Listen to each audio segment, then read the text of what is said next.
ಯಾವ ಬಾಂಬ್ ಸಿಡಿಸಲಿದ್ದಾರೆ ಶಾಸಕ ಯತ್ನಾಳ್? ಇವತ್ತು ಹುಬ್ಬಳ್ಳಿಯಲ್ಲಿ ಶಾಸಕ ಬಸನಗೌಡ ಯತ್ನಾಳ್ ಸುದ್ದಿಗೋಷ್ಠಿಯನ್ನ ಕರೆದಿದ್ದಾರೆ. ಬಿಜೆಪಿಯಿಂದ ಉಚ್ಚಾಟನೆಯ ಬಳಿಕ ಮೊದಲ ಬಾರಿಗೆ ಸುದ್ದಿಗೋಷ್ಠಿ. ಸಾಕಷ್ಟು ಕುತೂಹಲ ಕೆರಳಿಸ್ತಾ ಇದೆ ಶಾಸಕ ಯತ್ನಾಳ್ ಅವರ ಸುದ್ದಿಗೋಷ್ಠಿ. ಮಧ್ಯಾಹ್ನ 3:30ಕ್ಕೆ ಹುಬ್ಬಳ್ಳಿಯಲ್ಲಿ ನಡೆಯಲಿದೆ ಈ ಒಂದು ಪ್ರೆಸ್ ಮೀಟ್. ಪಂಚಮಸಾಲಿ ಮುಖಂಡರ ವಿರುದ್ಧ ಗುಡುಕ್ತಾರ ಯತ್ನಾಳ್. ನೆನೆ ಯತ್ನಾಳ್ ವಿರುದ್ಧ ತಿರುಗಿ ಬಿದ್ದಿದ್ದ ಪಂಚಮಸಾಲಿ ಮುಖಂಡರು. ಹುಬ್ಬಳ್ಳಿಯಲ್ಲಿ ನಡೆದಿದ್ದಂಥ ಪಂಚಮಸಾಲಿ ಮುಖಂಡರ ಸಭೆ ಜಯಮೃತ್ಯುಂಜಯ ಸ್ವಾಮೀಜಿ ನಡೆಗೆ ನಾಯಕರುಗಳು ವಿರೋಧ ವ್ಯಕ್ತಪಡಿಸಿದರು. ಯತ್ನಾಳ್ ಪರ ನಿಲ್ಲದಂತೆ ಸ್ವಾಮೀಜಿಗೆ ಒತ್ತಾಯಿಸಿದ್ರು ಮುಖಂಡರುಗಳು. ಸಮುದಾಯ ಸಭೆಯ ಬೆನ್ನಲ್ಲೇ ಸುದ್ದಿಗೋಷ್ಠಿಯನ್ನು ಕರೆದಿದ್ದಾರೆ ಶಾಸಕ ಯತ್ನಾಳ್ ಅವರು. ಯತ್ನಾಳ್ ಅವರ ಮುಂದಿನ ನಡೆಯ ಬಗ್ಗೆ ಸಹಜವಾಗಿ ಅನೇಕರಿಗೆ ಅನೇಕ ರೀತಿಯಾದಂಥ ಪ್ರಶ್ನೆಗಳಿದೆ. ಏನು ಮಾಡ್ತಾರೆ, ಯಾವ ಥರದ ನಿರ್ಧಾರವನ್ನು ತೆಗೆದುಕೊಳ್ತಾರೆ, ಎಲ್ಲವೂ ಕೂಡ. ಇದೆಲ್ಲದರ ನಡುವೆ ಸಮುದಾಯ ಇವರು ಬೆನ್ನಿಗೆ ನಿಂತಿತ್ತು. ಅಂದರೆ ಸಮುದಾಯದ ಪ್ರಮುಖ ಶ್ರೀಗಳೇ, ಜಯಮೃತ್ಯುಂಜಯ ಶ್ರೀಗಳೇ ಇವರ ಬೆನ್ನಿಗೆ ನಿಂತಿದ್ರು. ಆದರೆ ನಿನ್ನೆ ನಡೆದಂಥ ಬೆಳವಣಿಗೆ ಇದೆಯಲ್ಲ, ಸಮುದಾಯದ ಸಭೆಯಲ್ಲಿ ಶ್ರೀಗಳಿಗೇನೆ ಕೆಲವರು ಕಿವಿ ಮಾತು ಹೇಳಿದ್ದಾರೆ. ಈ ರೀತಿಯಾಗಿ ವ್ಯಕ್ತಿ ಪರವಾಗಿ ನಿಂತ್ಕೊಳ್ಬೇಡಿ, ಒಂದು ಸಮುದಾಯವನ್ನು ಪ್ರತಿನಿಧಿಸುವವರು ನೀವು, ಸಮುದಾಯದ ಪರವಾಗಿ ನಿಂತ್ಕೊಳ್ಳಿ. ವ್ಯಕ್ತಿಗತವಾಗಿ ವ್ಯಕ್ತಿ ಪರವಾಗಿ ನಿಂತರೆ ವರ್ಚಸ್ಸು ಕಮ್ಮಿ ಆಗತ್ತೆ ಅಂತ ಕೆಲವರು ಬುದ್ಧಿ ಹೇಳಿದ್ದಾರೆ. ಸೊ ಹೀಗಿರ್ಬೇಕಾದ್ರೆ ಯತ್ನಾಳ್ ಅವರಿಗೆ ಒಂದಂತೂ ಅರ್ಥ ಆಗ್ತಿದೆ, ಪಕ್ಷದಲ್ಲೂ ಕೂಡ ತನ್ನ ಬೆನ್ನಿಗೆ ನಿಂತ್ಕೊಳ್ಳೋರಿಗೆ ಯಾರೂ ಇಲ್ಲ, ಸಮುದಾಯದಲ್ಲೂ ನನ್ನ ಬೆನ್ನಿಗೆ ನಿಂತ್ಕೊಳ್ಳೋಕೆ ಯಾರು ಬಿಡೋದಿಲ್ಲ. ಏಕಾಂಗಿಯಾದಂಥ ಈ ಹೋರಾಟವನ್ನು ಎಷ್ಟು ದಿನಗಳ ಕಾಲ ಯಾವ ರೀತಿಯಾಗಿ ಯತ್ನಾಳ್ ಅವರು ಮಾಡ್ತಾರೆ ಮತ್ತು ಅದು ಎಷ್ಟು ಮಟ್ಟಿಗೆ ಎಫೆಕ್ಟಿವ್ ಆಗಿರುತ್ತೆ, ಇವರ ಈ ಏಕಾಂಗಿತನದ ಹೋರಾಟಕ್ಕೆ ಪ್ರತಿಫಲ ಅನ್ನೋದು ಇದೆಯಾ ಅನ್ನೋದು.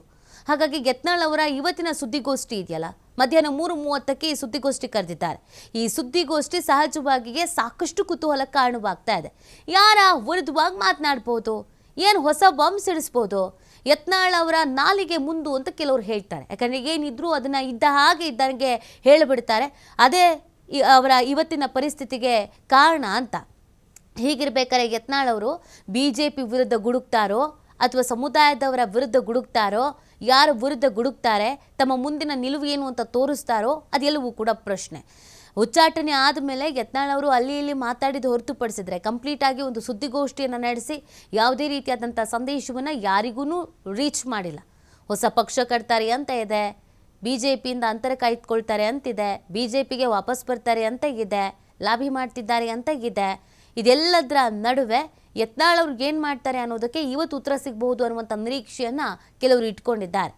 ಒಂದು ಕಡೆಯಲ್ಲಿ ಜಯಮೃತ್ಯುಂಜಯ ಸ್ವಾಮೀಜಿಗಳಿಗೆ ಈ ಸಭೆ ನಡೆದಿತ್ತಲ್ಲ ನಿನ್ನೆ, ಲಿಂಗಾಯತರ ಸಭೆ, ಈ ಸಭೆಯಲ್ಲಿ ಕಿವಿ ಮಾತು ಹೇಳಿದ್ರು.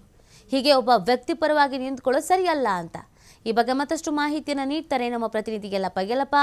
ಯತ್ನಾಳ್ ಅವರ ಮುಂದಿನ ನಡೆಯ ಬಗ್ಗೆ ಸಾಕಷ್ಟು ಕುತೂಹಲಗಳಿದೆ. ಅವ್ರ ಮುಂದೆ ಸಾಕಷ್ಟು ಆಪ್ಷನ್ಸ್ಗಳಿದ್ರೂ ಕೂಡ ಅವರ ಆಯ್ಕೆ ಏನು ಅನ್ನೋದೊಂದು ಪ್ರಶ್ನೆ ಆಗಿದೆ. ಇದೀಗ ಇವತ್ತಿನ ಸುದ್ದಿಗೋಷ್ಠಿ ಎಷ್ಟು ಮಹತ್ವವನ್ನು ಪಡ್ಕೊಳ್ತಾ ಇದೆ ಯತ್ನಾಳ್? ಯಲ್ಲಪ್ಪ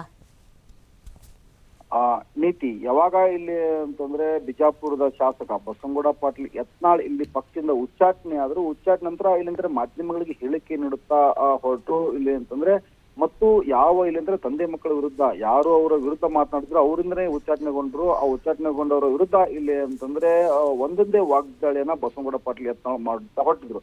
ಆದ್ರೆ ಉಚ್ಚಾಟನೆಗೊಂಡ ನಂತರ ಮೊಟ್ಟ ಮೊದಲ ಬಾರಿಗೆ ಇವತ್ತು ಒಂದು ಮಹತ್ವದ ಸುದ್ದಿಗೋಷ್ಠಿಯನ್ನ ಅದು ಹುಬ್ಬಳ್ಳಿಯಲ್ಲಿ ಬಸನಗೌಡ ಪಾಟೀಲ್ ಯತ್ನಾಳ್ ಅವರು ಕರೆದ್ರೆ, ಇನ್ನೊಂದು ಕಡೆ ಅಂದ್ರೆ ಬಸನಗೌಡ ಪಾಟೀಲ್ ಯತ್ನಾಳ್ ಅವರ ಏನು ಸುದ್ದಿಗೋಷ್ಠಿ ಹೇಳಿದೆ ಬಹಳಷ್ಟು ಇವತ್ತು ಕುತೂಹಲ ಕೇಳಿಸಿದೆ. ಯಾಕಂದ್ರೆ ಇವತ್ತು ಯಾರ ವಿರುದ್ಧ ಹೇಳ್ತಾರೆ, ಯಾರ ಬಗ್ಗೆ ಮಾತನಾಡ್ತಾರೆ, ಮತ್ತೆ ಯಾವ ಬಾಂಬ್ ಇಲ್ಲಿ ಅಂತಾರೆ ಸಿಡಿಸ್ತಾರೆ ಬಸನಗೌಡ ಪಾಟೀಲ್ ಯತ್ನಾಳ್ ಅಂತೇಳಿ ಈಗ ಬಸನಗೌಡ ಪಾಟೀಲ್ ಯತ್ನಾಳ್ ಒಂದು ಸುದ್ದಿಗೋಷ್ಠಿಯ ಮೇಲೆ ಇವತ್ತು ಎಲ್ಲರ ಕಣ್ಣು ನಿಂತಿದೆ. ಯಾಕಂದ್ರೆ ಬಸನಗೌಡ ಪಾಟೀಲ್ ಯತ್ನಾಳ್ ಅವರ ಮುಂದಿನ ನಡೆ ಏನು ಎಂಬುದರ ಬಗ್ಗೆ ಸದ್ಯ ಈಗ ನಿಗೂಢವಾಗಿದೆ. ಯಾಕಂದ್ರೆ ಕೆಲವೊಂದಿಷ್ಟು ಕಡೆ ಊಹಾಪೋಹಗಳು ಎದ್ದಿರೋದು, ಅವರು ಕಾಂಗ್ರೆಸ್ ಹೋಗ್ತಾರೆ, ಇಲ್ಲ ಅದೇ ಪಕ್ಷದಲ್ಲಿ ಇರ್ತಾರೆ, ಪಕ್ಷದ ಉಚ್ಚಾಟನೆಗೊಂಡ್ರು ಸಹ ಇಲ್ಲಿ ಅಂತಂದ್ರೆ ಅಲ್ಲೇ ಮುಂದುವರಿತಾರೆ, ನಂತರ ಇಲ್ಲಿ ಅಂತಂದ್ರೆ ಬೇರೆ ಒಂದು ಪಕ್ಷವನ್ನ ಕಟ್ತಾರೆ ಅಂತೇಳಿ ಮಾತು ಈಗಾಗಲೇ ಸಾಕಷ್ಟು ಚರ್ಚೆಗಳು ಎದ್ದಿದೆ ಮತ್ತು ಊಹಾಪೋಹಗಳು ಎದ್ದಿದೆ. ಅದಕ್ಕೆಲ್ಲವೂ ಫುಲ್ ಸ್ಟಾಪ್ ಕೊಡುವಂತಹ ಕೆಲಸವನ್ನ ಇವತ್ತು ಬಸನಗೌಡ ಪಾಟೀಲ್ ಯತ್ನಾಳ್ ಅವರು ಹುಬ್ಬಳ್ಳಿಯಲ್ಲಿ ಮಾಡ್ತಾರೆ. ಇದರ ಜೊತೆಗೆ ಇಲ್ಲಿ ಅಂದ್ರೆ ಇನ್ನೊಂದು ಮಾತು ಹೇಳುವಂತ ಇನ್ನೊಂದು ಪ್ರಮುಖವಾಗಿ ಈ ಸುದ್ದಿಗೋಷ್ಠಿಯ ಮುಖಾಂತರ ಒಂದು ಸಂದೇಶವನ್ನ ಕೊಡ್ಲಿಕ್ಕೆ ಬಸನಗೌಡ ಪಾಟೀಲ್ ಹೊರಟಿದ್ದಾರೆ. ಅದು ಏನು ಅಂತಂದ್ರೆ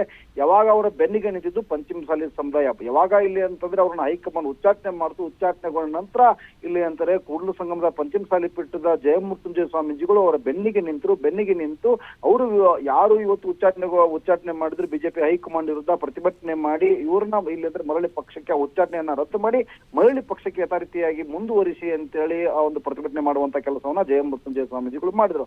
ಆದ್ರೆ ಜಯಮೃತ್ಯುಂಜಯ ಸ್ವಾಮೀಜಿಗಳ ವಿರುದ್ಧವೇ ಇಲ್ಲಿ ಅಂದ್ರೆ ಪಂಚಮಸಾಲಿ ಸಮುದಾಯ ಇಲ್ಲಿ ಅಂತಂದ್ರೆ ಸಿಡಿದೆದ್ದಿದೆ. ಯಾವ ಮಟ್ಟಿಗೆ ಅಂತಂದ್ರೆ ನಿನ್ನೆ ಹುಬ್ಬಳ್ಳಿಯ ಒಂದು ವಿದ್ಯಾನಗರದಲ್ಲಿರುವಂತಹ ಒಂದು ಖಾಸಗಿ ಹೋಟೆಲ್ನಲ್ಲಿ ಮಹತ್ವವಾದ ಒಂದು ಸಭೆಯನ್ನ ನಡೆಸ್ತಾರೆ. 3 ಗಂಟೆಗಳ ಕಾಲ ಸುದೀರ್ಘವಾದಂತಹ ಒಂದು ಸಭೆ ನಡೆಸಿ ಆ ಸಭೆ ಮೂಲಕ ಒಂದು ಸಂದೇಶವನ್ನ ಜಯಮೃತ್ಯುಂಜಯ ಸ್ವಾಮೀಜಿಗಳಿಗೆ ರವಾನಿಸ್ತಾರೆ. ಅದು ಏನು ಅಂತ ನೋಡುವಾಗ ಇಲ್ಲಿ ಅಂತಾರೆ ಯಾವುದೇ ಒಬ್ಬ ವ್ಯಕ್ತಿ ಪರ ಇಲ್ಲಿ ಅಂತಾರೆ ನೀವು ಬೆನ್ನಿಗೆ ನಿಲ್ಬೇಡಿ, ಒಂದು ಪಕ್ಷದ ಪರ ಮತ್ತು ಪಕ್ಷದ ವಿರೋಧಿಯಾಗಿ ನೀವು ಕೆಲಸ ಮಾಡ್ಲಿಕ್ಕೆ ಹೋಗ್ಬೇಡಿ.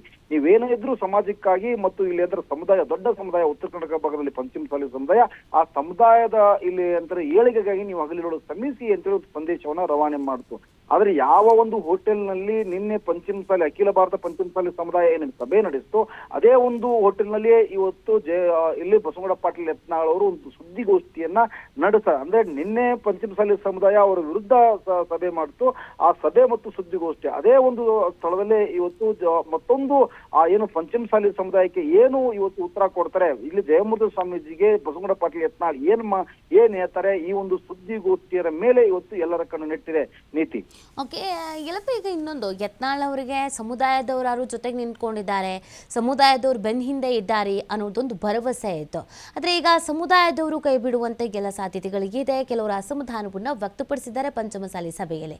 ಇನ್ನೊಂದು ಕಡೆಯಲ್ಲಿ ಯಡಿಯೂರಪ್ಪನವರು ಮತ್ತು ಅವರ ಪುತ್ರನ ವಿರುದ್ಧ ಸಾಕಷ್ಟು ರೀತಿಯಾದಂಥ ಆರೋಪಗಳನ್ನು ಮಾಡ್ಕೊಂಡು ಬಂದಿದ್ದಾರೆ. ಹಾಗಿದ್ರೆ ಯತ್ನಾಳ್ ಅವರ ಈ ಏಕಾಂಗಿ ಹೋರಾಟಕ್ಕೆ ಪ್ರತಿಫಲ ಅನ್ನೋದು ಸಿಗೋದೇ ಇಲ್ವಾ? ಹಾಗಾಗಿ ಹೊಸ ಪಕ್ಷ ಕಟ್ತಾರೆ ಅನ್ನುವಂಥ ವಿಚಾರ ಏನಿತ್ತು ಅದ್ರ ಬಗ್ಗೆ ಮಾತನಾಡಬಹುದಾ? ಏಕಾಂಗಿ ಆದಂಥ ಹೋರಾಟವನ್ನ ಯತ್ನಾಳ್ ಅವರು ಮಾಡುವಂಥದ್ದು ಎಷ್ಟು ಮಟ್ಟಿಗೆ ಸವಾಲಾಗ್ಬೋದು ಅವರಿಗೆ ಅಂತ?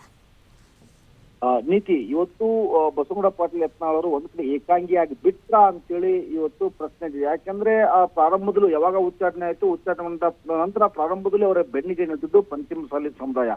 ಆ ಪಂಚಮಸಾಲಿ ಸಮುದಾಯ ನಿನ್ನೆ ಒಂದು ಸಂದೇಶವನ್ನ ಮಾಡ್ತು, ಒಂದು ವ್ಯಕ್ತಿಪರ ನಾವಿಲ್ಲ ಅಂತೇಳಿ. ಇದನ್ನೆಲ್ಲವೂ ನೋಡಿದಾಗ ಇಲ್ಲಿದ್ರೆ ಬಸವನಗೌಡ ಪಾಟೀಲ್ ಯತ್ನಾಳ್ ಏಕಾಂಗಿಯಾಗಿ ಬಿಟ್ರ ಅಂತೇಳಿ ಇವತ್ತು ಪ್ರಶ್ನೆ ಉದ್ಭವ ಆಗಿದೆ. ಅದ್ರ ಜೊತೆಗೆ ಇಲ್ಲಿ ಅಂತಂದ್ರೆ ಯಾವೆಲ್ಲ ಶಾಸಕರು ಅವ್ರ ಜೊತೆಗೆ ಇದ್ರು, ಹಿಂದ್ಗಡೆ ಅಂತಂದ್ರೆ ಪಕ್ಷದ ವಿರುದ್ಧ ಮಾತನಾಡುವಾಗ ಇಲ್ಲಿ ಅಂದ್ರೆ ಯಡಿಯೂರಪ್ಪ ಮತ್ತು ವಿಜೇಂದ್ರ ಬಗ್ಗೆ ಮಾತಾಡುವಂತಹ ಸಮಯದಲ್ಲಿ, ಸಭೆ ಮಾಡುವಂತಹ ಸಮಯದಲ್ಲಿ ಬಸವನಗೌಡ ಪಾಟೀಲ್ ಯತ್ನಾಳ್ ಪರ ಇಲ್ಲಿ ಅಂದ್ರೆ ಸಾಕಷ್ಟು ಶಾಸಕರು ಬ್ಯಾಟಿಂಗ್ ಮಾಡ್ತಾ ಇದ್ರು. ಅವ್ರ ಸಭೆಗೆ ಇಲ್ಲಿ ಅಂತಂದ್ರೆ ಕೆಲವೊಂದಿಷ್ಟು ಭಿನ್ನ ಶಾಸಕರಿದ್ರು, ಅವರೆಲ್ಲರೂ ಸಹ ಇಲ್ಲಿ ಅಂದ್ರೆ ಒಗ್ಗೂಡಿ ಬಸವನಗೌಡ ಪಾಟೀಲ್ ಯತ್ನಾಳ್ ಅವ್ರ ಜೊತೆಗೆ ಇದ್ರು. ಅವರೆಲ್ಲರೂ ಸಹ ಬಸವನಗೌಡ ಪಾಟೀಲ್ ಯತ್ನಾಳ್ ಅವ್ರ ಜೊತೆ ಇಲ್ಲ. ಆದ್ರೆ ಇವತ್ತಿನ ಸುದ್ದಿಗೋಷ್ಠಿ ಏನಿದೆ, ಬಸವನಗೌಡ ಪಾಟೀಲ್ ಯತ್ನಾಳ್ ಅವರ ನಿರ್ಣಯ, ಮುಂದಿನ ಹೆಜ್ಜೆ ಯಾವುದು, ಏನ್ ಮಾಡ್ತಾರೆ ಅಂತೇಳಿ. ಹೀಗಾಗಿ ಬಸವನಗೌಡ ಪಾಟೀಲ್ ಯತ್ನಾಳ್ ಅವರು ಮುಂದಿನ ನಿರ್ಣಯ ಜೊತೆಗೆ ಇಲ್ಲಿ ಅಂತಾರೆ ಪಂಚಮಸಾಲಿ ಹೋರಾಟ ಸಂಪುಟಿಗೂ ಸಹ ಇಲ್ಲಿ ಅಂದ್ರೆ ಒಂದು ಸುದ್ದಿಗೋಷ್ಠಿಯಲ್ಲಿ ಮಾತನಾಡುವಂತಹ ಎಲ್ಲಾ ಇಲ್ಲಿ ಅಂದ್ರೆ ಊಹಾಪೋಗಳು ಇದ್ವಿ. ಯಾಕಂದ್ರೆ ಪಂಚಮಸಾಲಿ ಸಮುದಾಯ ಈ ಹಿಂದ್ಗಡೆ ಯಾವಾಗ ಬೆಳಗಾವಿಯಲ್ಲಿ ಒಂದು ಅಧಿವೇಶನ ನಡೆಯುವಂತಹ ಸಮಯದಲ್ಲಿ ಇಲ್ಲಿ ಏನು ಹೋರಾಟಗಾರರಿದ್ರು, ಪಂಚಮಸಾಲಿ ಹೋರಾಟಗಾರರಿದ್ರು, ಅವರ ಮೇಲೆ ಒಂದು ಲಾಠಿ ಚಾರ್ಜ್ ಆಗುವಂತಹ ಕೆಲಸ ಆಯ್ತು, ಸರ್ಕಾರ ಮಾಡ್ತು. ಅವಾಗ ಇಲ್ಲಿ ಅಂತಂದ್ರೆ ಈ ಒಂದು ಪ್ರಕರಣ ಈಗಾಗಲೇ ಅಂದ್ರೆ ಹೈಕೋರ್ಟ್ ಮೆಟ್ಲೇರಿದೆ. ಈ ಸಂಪುಟಿಗೂ ಸಹ ಬಸವನಗೌಡ ಪಾಟೀಲ್ ಯತ್ನಾಳ್ ಇಲ್ಲಿ ಅಂದ್ರೆ ಆ ವಿಷಯನ ಮಾತನಾಡುತ್ತಾ ಇಲ್ಲಿ ಅಂದ್ರೆ ಪಂಚಮಸಾಲಿ ಸಮುದಾಯದ ಪರ ಇಲ್ಲಿ ಅಂತ ಒಂದು ಬ್ಯಾಟಿಂಗ್ ಮಾಡಿ ಆ ಸಮುದಾಯ ನನ್ನ ಜೊತೆ ಇರಿ ಅಂತೇಳಿ ಒಂದು ಸಂದೇಶವನ್ನು ಸಹ ಇಲ್ಲಿ ಅಂದ್ರೆ ಬಸವನಗೌಡ ಪಾಟೀಲ್ ಯತ್ನಾಳ್ ಅವರು ಮಾಡ್ಲಿದ್ದಾರೆ. ಅಂದ್ರೆ ಬಸವನಗೌಡ ಪಾಟೀಲ್ ಯತ್ನಾಳ್ ಅವರ ಒಂದು ಸುದ್ದಿಗೋಷ್ಠಿ ಇಷ್ಟೇ ಪ್ರಮುಖವಾಗಿದ್ದು ಏನು ಅಂದ್ರೆ ಇವತ್ತು ಒಂದ್ ಕಡೆ ಹೈಕೋರ್ಟ್ ನಲ್ಲಿ ಆ ಲಾಠಿ ಚಾರ್ಜ್ ವಿಷಯ ಏನಿದೆ ಅದನ್ನ ಮಾತನಾಡುತ್ತಾ ಪಂಚಮಸಾಲಿ ಸಮುದಾಯ ನನ್ನ ಬೆನ್ನಿಗೆ ನಿಲ್ಲಿ ಅಂತ ಹೇಳಿ ಒಂದು ಕರೆಯನ್ನ ಇವತ್ತು ಬಸವನಗೌಡ ಪಾಟೀಲ್ ಯತ್ನಾಳ್ ಅವರು ಸುದ್ದಿಗೋಷ್ಠಿ ಮುಖಾಂತರ ಕೊಡುವಂತಹ ಎಲ್ಲಾ ಲಕ್ಷಣಗಳಿವೆ. ಅದರ ಜೊತೆಗೆ ಇಲ್ಲಿ ಅಂದ್ರೆ ಬಸವನಗೌಡ ಪಾಟೀಲ್ ಯತ್ನಾಳ್ ಅವರು ಮುಂದಿನ ನಡೆ ಏನು, ಒಂದ್ ಕಡೆ ಅಂತಂದ್ರೆ ಇಲ್ಲಿ ಬೇರೆ ಪಕ್ಷವನ್ನ ಮಾಡ್ತಾರ, ಕಾಂಗ್ರೆಸ್ಗೆ ಉತ್ತರ ಅಂತ ಊಹಾಪೋಗಳು ಹೇಳಿದ್ವಿ. ಎಲ್ಲವಕ್ಕೂ ಇವತ್ತು ಫುಲ್ ಸ್ಟಾಪ್ ಅನ್ನ ಬಸವನಗೌಡ ಪಾಟೀಲ್ ಯತ್ನಾಳ್ ಅವರು ಕೊಡಲಿದ್ದಾರೆ ನೀತಿ. ಓಕೆ, ಥ್ಯಾಂಕ್ ಯು ಎಲ್ಲ ತಮ್ಮ ಡೀಟೇಲ್ಸ್ಗಾಗಿ.